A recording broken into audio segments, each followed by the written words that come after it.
आज हम बात करेंगे फिक्स डिपॉजिट के बारे में दोस्तों, एफडी के बारे में। अब भारत के अंदर क्या है कि प्रत्येक घर में कोई ना कोई एक एफडी जरूर होगी, चाहे बच्चे कराएं, माता पिता कराएं, सबकी एक एफडी होती है। सबसे ज़्यादा चलन में कोई है भारत के अंदर तो एफडी है दोस्तों। एफडी में एक अच्छा ब्याज मिल जाता है, पैसा सुरक्षित होता है, तो सब एफडी कराते हैं। और क्या होता है कभी कभी कि इनकम टैक्स की तरफ से नोटिस आ जाता है। तो हाँ, आज बात करेंगे कितने तक की एफडी कराएं कि इनकम टैक्स के और तरफ से नोटिस नहीं आए। पूरी जानकारी देंगे आज एफडी के बारे में कि कितने इनकम टैक्स के हमारा 10% जो कट जाता है वो नहीं आया, इनकम टैक्स नोटिस नहीं आया। पूरी जानकारी आपको इस वीडियो में आपको मिलने जा रही है दोस्तों।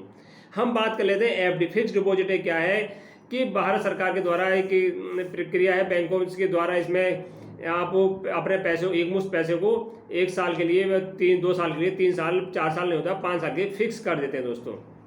अब हम बात कर लेते हैं कितना पैसा फिक्स कर सकते हैं साल में कि उसके तरह जो इनकम टैक्स की तरफ से हमारे पास नोटिस नहीं आए। हम इसमें क्या है कि 10 लाख रुपए तक का इसमें हम फिक्स कर सकते हैं बैंक के अंदर दोस्तों।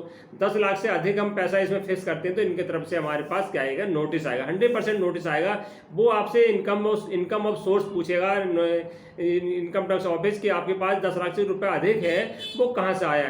तो आपको उसके लिए अगर 11 लाख या 20 लाख या 30 लाख रुपए की एफडी कराते हैं तो आपको तैयार रहना चाहिए। जो पैसा आपका 10 लाख से ऊपर है तो आपको बताना पड़ेगा कि मैंने मकान बेचा है या प्लॉट बेचा है, ज़मीन बेची है या मेरे रिटायरमेंट हुआ, तो आपको साधारण लिख के दे देना है कि मेरे पास ये पैसा आया था और मैंने इसमें एफडी करी है। हम बात कर लेते हैं अब कि 10% से अगर आपने 10 लाख से ऊपर जमा करा है तो आपके पास नोटिस आएगा। और ऐसा नहीं है एफडी कि आपने कि 1 लाख रुपए SBI जमा कर दिया, 1 लाख HDFC, 10 बैंक के हैं, 10 बैंकों आपने अलग अलग एफडी खुला ली। तो आप सोच रहे होंगे कि हमें तो सरकार को तो पता नहीं चलेगा कि हमने एफडी कहाँ खुला, हमने तो केवल 1 लाख की इस बैंक, 1 लाख की इस बैंक में, और हमें नोटिस तो नहीं आएगा। ऐसे आपने 10-15 बैंकों में या डाकखानों में एफडी करा ली 2-2 लाख की, 3-3 लाख की, तो आप सोचेंगे हमने तो केवल एक बैंक में 1 लाख की कराई है, 2-2 लाख की कराई है, तो नोटिस नहीं है। दोस्तों ऐसा नहीं है। पैन कार्ड एक ऐसा है जिसमें आपको सारी बैंकों जहाँ जहाँ एफडी कराएंगे सारी उसमें जुड़ती जाएंगी दोस्तों।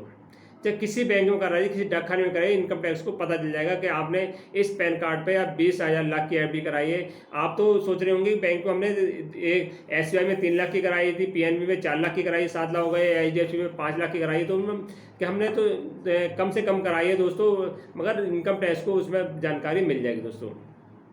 अब क्या होता है कि एफडी आपने 10 लाख की, 20 लाख की, कितनी भी आप करा सकते हैं, आपको इनकम ऑफ सोर्स बताने पड़ेंगे, उस पर कोई इशू नहीं है, आप जितनी चाहे एफडी करा सकते हैं। सबसे बड़ी प्रक्रिया, सबसे बड़ी दुविधा क्या है दोस्तों, जो आपके साथ धोखा होता है जब एफडी कराते हैं दोस्तों, तो उसमें क्या है, जो बैंक होता है आप 10% उसमें TDS काट लेता है दोस्तों। आपको पता भी नहीं चलता है, 10% TDS आपका कट जाता है दोस्तों। ये सबसे बढ़िया बैंक आपके साथ धोखा करता है, आपको जानकारी नहीं रहती, क्योंकि 10% जो आपका जो आपकी इनकम हुई, जैसे मान लो आपने 10 लाख रुपए की एफडी बैंक में कराई, आपने किसी बैंक को 10 लाख की एफडी कराई और आपको बैंक में ब्याज हुआ है 1 साल में 7% मिला है। सीधी भाषा में जाएंगे, आपको 7% मिल रहा है, तो 1 साल में ब्याज हुआ 70,000 रुपये दोस्तों। अब 70,000 रुपये बैंक क्या करें, जब आपकी एफडी पूरी हो जाएगी तो आपसे क्या होगा, बैंक में बनाने जाएंगे तो बैंक क्या कर 10% उसमें TDS काट लेगा, आपको पता नहीं चलेगा, आपसे कुछ कहेगा ही नहीं, तो आपको 10% काट के आपको 63,000 रुपये आपके हाथ में दे देगा। आप सोचेंगे कि बैंक में तो बहुत ईमानदार होते हैं, 63,000 रुपये हमारा ब्याज होगा। आपके मन में ये रहेगा कि बैंक ने सही करा है, 63,000 का ब्याज होगा।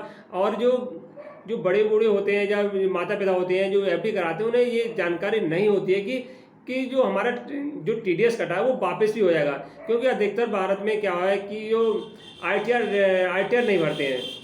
अगर वो ITR भरेंगे तो क्या है, जो 10% पैसा कटा है वो उनका वापस रिटर्न हो जाता है। तो इसके बारे में कोई ध्यान नहीं देता है, ना बैंक वाले बताते हैं, ना कोई बताता है। जो उन्होंने बैंक वालों ने पैसा दे दिया 63,000 रुपये, बड़े खुश हो गए आते हैं कि हमारा तो पैसा भी सुरक्षित रहा, और 63,000 रुपये में जो मिलना चाहिए उन्हें 70,000 रुपये, उन्हें मिलते 63,000, क्योंकि उन्होंने 10% हिसाब से 7,000 रुपये उन्होंने काट लिया बैंक वालों ने। वो पैसा काट के कहाँ भेज देते हैं, आपको इनकम टैक्स ऑफिस में आपकी जो पैन कार्ड है उसमें जमा कर देते हैं। मगर आपको ये नहीं पता चलता कि पैसा हमारा 10% कटा वापस भी हो जाएगा। उसके लिए वापस करने के लिए क्या प्रक्रिया है कि आपको क्या करना है, ITR भरना होगा। साल में एक बार ITR भरना पड़ेगा, जो आपका पैसा जमा है 10% वो आपको वापस मिल जाएगा। वैसे तो 10 लाख से जो आपका जो जो 10 लाख पे जो कटा है 10% रोज हुआ, उस पर जो ब्याज था वो पूरा आपको पूरा इंटरेस्ट मिलना चाहिए 70,000 रुपये, मगर बैंक वाले 10% आपके खाते में जमा कर देते हैं। हम बात कर लेते हैं कि अब क्या है कि जो 10% कटता है, सीनियर सिटीजन के कितने ब्याज मुक्त है और जो नॉर्मल सिटीजन है उनके लिए कितने ब्याज पे टीडीएस नहीं करता दोस्तों। जो 60 साल से जिनकी आयु कम है, 60 साल से जिनकी आयु कम है, उन्हें 40,000 तक की छूटें इनकम जो उसमें जो बैंक से जो इनकम होती है उसमें 40,000 तक की, और जो सीनियर सिटीजन है उसमें 50,000 तक का उसमें ब्याज प्राप्त कर सकते हैं। 50,000 से ऊपर होगा तो उस पर टीडीएस काट दिया जाएगा दोस्तों। अब बैंक वाले क्या करते हैं, वो 50,000 40,000 तो नहीं देखते, टोटल जो इनकम होती है उसका टीडीएस से 10% काट के बैंक में जमा कर देते हैं, तो वो वापस नॉर्मल व्यक्ति हो या सीनियर। अब ऐसा क्या करना पड़ेगा कि जो हमारे टीडीएस है 10% काट रहे हैं वो कटे नहीं, और हमें आईटीआर भी भरना नहीं पड़े और टीडीएस भी हमारे नहीं कटे, आईटीआर नहीं भरने पड़े। उसके लिए क्या करना पड़ेगा, वो बैंक वाले बताते नहीं है। जो व्यक्ति एफडी कराने जाएंगे दोस्तों, बैंक वाले उसे बिल्कुल बताते नहीं है व्यक्ति को कि आपको कौन सा फार्म भरना चाहिए जिससे कि आपका टीडीएस भी नहीं कटे, और ना ही आपको जो आईटीआर भी भरना पड़े और आपका पैसा भी पूरा वापस जो ब्याज मिला है आपको सारा पैसा मिल जाए दोस्तों। क्योंकि क्या है कि जो इनकम होती है, जो नॉब क्या है, सरकार ने 2023-24 में क्या करती है, 7 लाख तक का कोई इनकम आपको इनकम है उस पर कोई टैक्स देने की जरूरत नहीं है, और आपको यहाँ पर मिल रहा है 70,000 रुपये, उसमें 10% आपको कट रहा है। 7 लाख तक के लिए कोई भी आपको टैक्स देने की आवश्यकता नहीं है, कोई भी टैक्स आप पर नहीं जाएगा, और वहाँ बैंक वाले आपको 70,000 रुपये मिल रहा है उसमें 10% काट रहे हैं, तो बहुत ज़्यादा नाइंसाफ़ी हो रही है। उसके लिए क्या होता है कि बैंक में सब में रूल्स है कि जो नॉर्मल व्यक्ति हैं जिनकी आयु 60 साल से नीचे है वो 15G फार्म भरता है दोस्तों। जैसे ही एफडी कराने जाएं, जो 60 साल से आयु इतनी कम है वो 15, आप 15G उनसे कहिए कि मुझे अपनी एफडी के साथ 15G फार्म भरना है। अगर आपने 15G फार्म भर दिया जिसकी आयु 60 साल से कम है तो उसका कोई 10% टीडीएस नहीं काटा जाएगा दोस्तों। जो 10% टीडीएस का होता है उसको नहीं काटा जाएगा। जब आप उसकी एफडी 1 साल में पूरी होगी 10 लाख की, तो 70,000 रुपये पूरा उसका पैसा वापस मिल जाएगा दोस्तों। और वही व्यक्ति जिसकी आयु सीनियर सिटीजन है, जिसकी आयु 60 साल है, 60 साल अधिक है, उसको भरना पड़ेगा 15H फार्म।